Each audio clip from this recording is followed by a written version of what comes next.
Aujourd'hui, je fais une vidéo rapide pour simplement montrer comment utiliser les bâtons réglables. Avant de régler, je vais quand même vous les présenter vite fait. Donc le bâton que je vais vous présenter, c'est le Vent des Fjords, donc de Guidetti, c'est une marque française, je crois que je l'avais déjà présenté. Et voilà, donc il a un gantelet ergonomique pour la pratique, une poignée en liège, une partie du bâton ici qui est de l'aluminium mélangé à de la fibre de verre. Et en bas, on a la partie qui va être en contact avec le sol. Elle va être en carbone.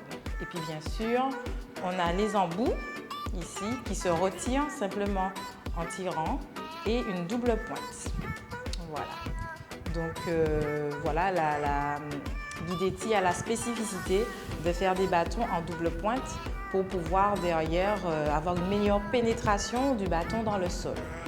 Donc voilà, déjà pour commencer, pour régler des bâtons à sa propre taille, pour pouvoir les utiliser, il faut faire sa taille. Donc moi je fais 1,70 m, donc 1,70 fois 0,68 et ça va donner 115 et quelques. Voilà, donc moi je sais qu'il faut que je règle mes bâtons à cette mesure. C'est une mesure qui est théorique, mais le plus important c'est que le bras soit aussi à 90 degrés. On a des bustes, des corps tous différents, donc ce qui est intéressant c'est toujours le faire en fonction de soi et pas seulement se repérer sur la mesure théorique. Pour régler le bâton, en fait, on a un petit loquet ici, donc je vais me rapprocher. Un petit loquet qu'on va ouvrir, ok, tout simplement.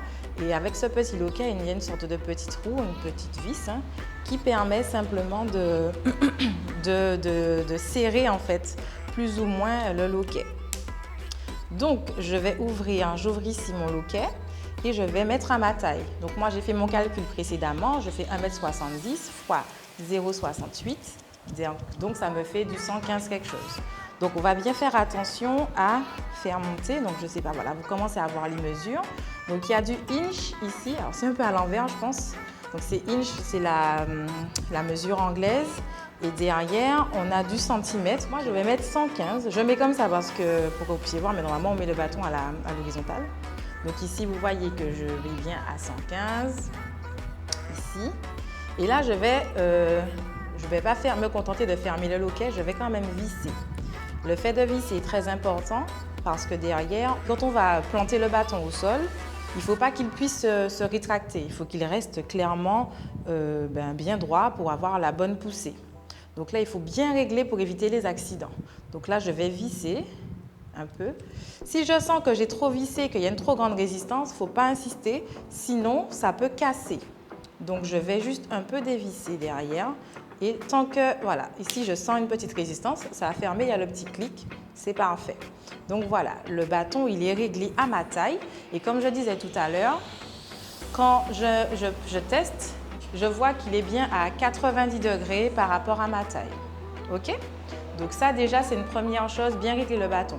Il ne faut pas que le bras soit trop haut parce que quand on va pousser le bâton dans le sol, ce sera complètement, on n'aura pas la poussée optimale, on sera un petit peu engoncé, on ne pourra pas faire le mouvement qu'on veut. Il ne faut pas que ce soit trop bas non plus parce que c'est plus pour les personnes professionnelles qui ont une grande poussée, qui savent comment bien pousser le bâton sur le bâton quand il est planté, qui peuvent se mettre dans cette situation-là. Mais quand on est débutant ou quand on vient d'avoir ses propres bâtons, voilà, on cherche à avoir 90 degrés ici.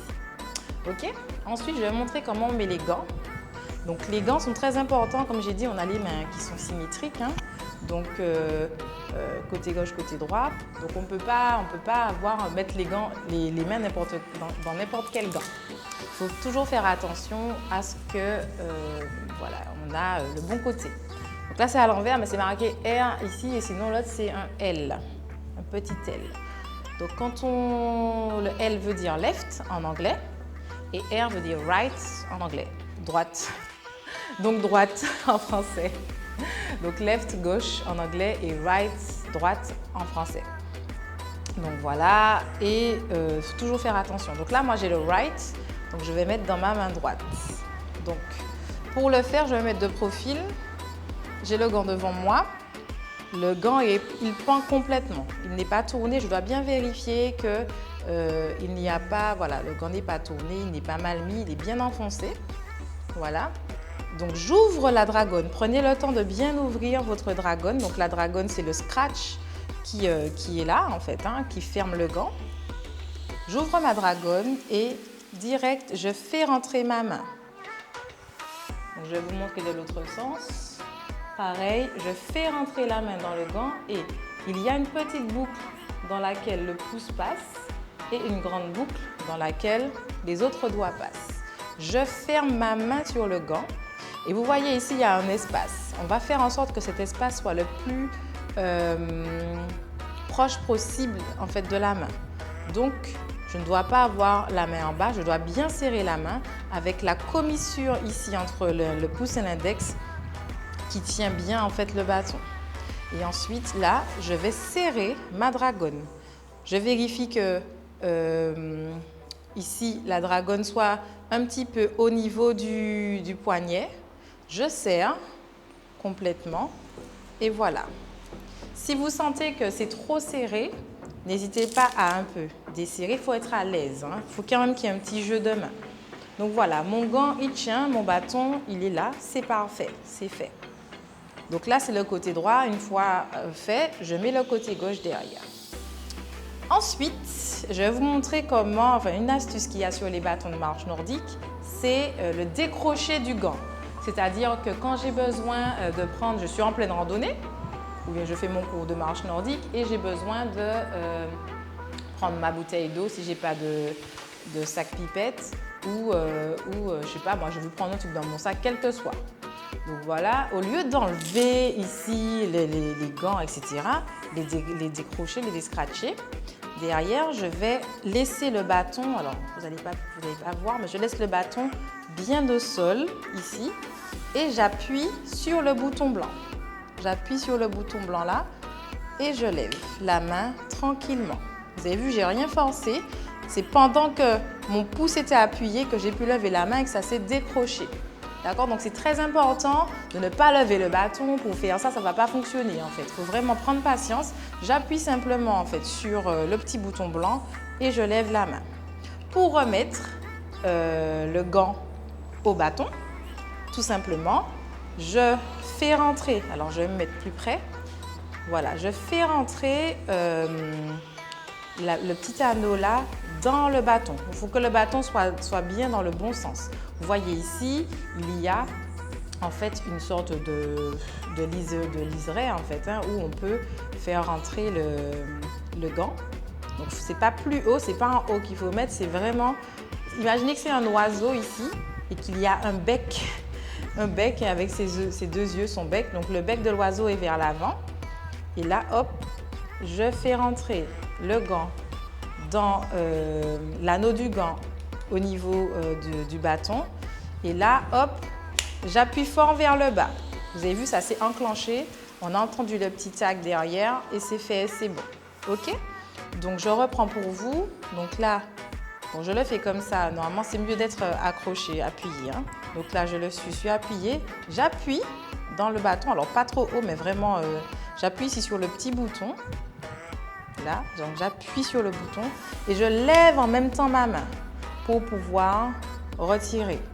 Ensuite, pour remettre simplement, je fais attention que le bâton soit dans le bon sens, donc avec le bec vers l'avant, pas derrière, ça ne va jamais fonctionner. Le bec vers l'avant et là, hop, je fais rentrer fort. D'un coup sec, vous avez vu que ma main est ouverte, elle n'est pas fermée pour enclencher. OK? Donc ça, c'est deuxième chose. Dernière chose, donc on a vu le réglage, puis comment le gant s'accroche. On va finir par ici l'embout en fait. Hein. Donc vous avez vu que l'embout, il est sur la, comment on appelle ça? Sur la pointe en fait. Hein. Donc l'embout est sur la pointe. Pour l'enlever, je ne fais que tirer, c'est tout. D'accord? Il est dans ma main, je le range une fois que j'en ai plus besoin. Donc les embouts, on les utilise sur les sols qui sont très durs, comme le béton, ouais, principalement le béton. Voilà, parce qu'il nous faut quand même une accroche. Vous voyez que sur l'embout, il y a des stries. Je ne sais pas si vous voyez bien. Ouais, il y a des stries ici qui font qu'il aura une accroche, des crampons, des sortes de petits crampons pour bien accrocher au sol. Donc voilà. Et on a enfin la pointe. Donc la pointe ici qui permet d'avoir, comme je disais, une pénétration du bâton dans le sol. Elle est double pointe. C'est du tungstène. Le tungstène, c'est un alliage extrêmement résistant. Moi, j'ai jamais vu de bâton se casser.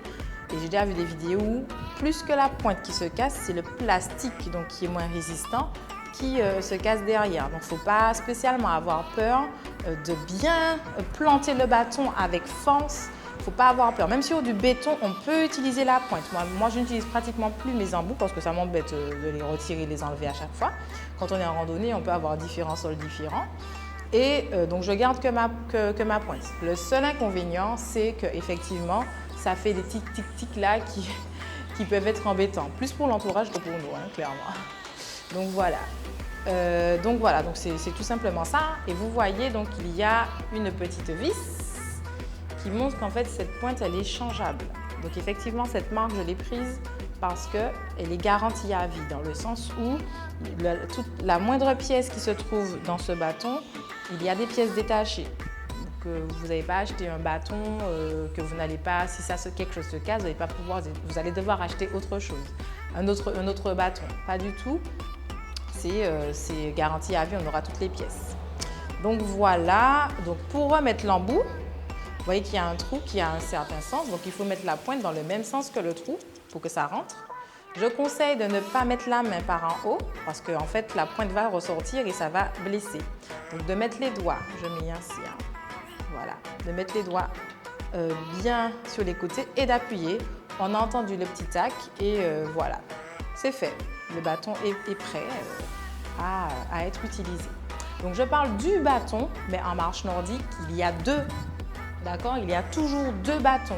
On ne peut pas marcher avec un seul bâton. En fait, vous faites ce que vous voulez, hein. Si vous voulez marcher avec un seul bâton, vous marchez avec un seul. Mais ce n'est pas de la marche nordique pour le coup. C'est de la marche avec bâton, randonnée, voilà. Mais ce n'est pas de la marche nordique. La marche nordique, je vais faire une vidéo là-dessus, est une pratique sportive où il y a toujours voilà, les deux bâtons qui sont utilisés puisque nous avons deux bras. Donc voilà, donc si vous avez des questions, n'hésitez pas à me les poser directement. Et je crois que c'est tout, j'ai tout présenté. La poignée est en liège ici. Donc le liège permet d'absorber la transpiration quand on marche, surtout si on marche longtemps. Moi des fois j'ai déjà fait des randonnées de 10 heures avec mes bâtons et j'avoue que voilà, avoir le côté humide de la main, c'est pas agréable. Donc la poignée aide vraiment à absorber ça, le liège. Qu'est-ce qu'il y a d'autre? C'est tout. C'est tout. De toute façon, si j'ai oublié un truc, je vous redirai. Donc voilà, donc je vous demande de faire, ceux qui ont des bâtons, qui en ont commandé, qui les ont déjà reçus et été livrés, d'en faire bon usage. Le but, c'est voilà, de le faire tout le temps, dès qu'il y a possibilité, que ce soit en Martinique ou dans l'Hexagone, ou ailleurs dans la Caraïbe, allez, soyons fous, à l'international. Utilisez vos bâtons à bon escient, voilà, et régulièrement. Voilà, je vous dis bonne journée et puis à très bientôt.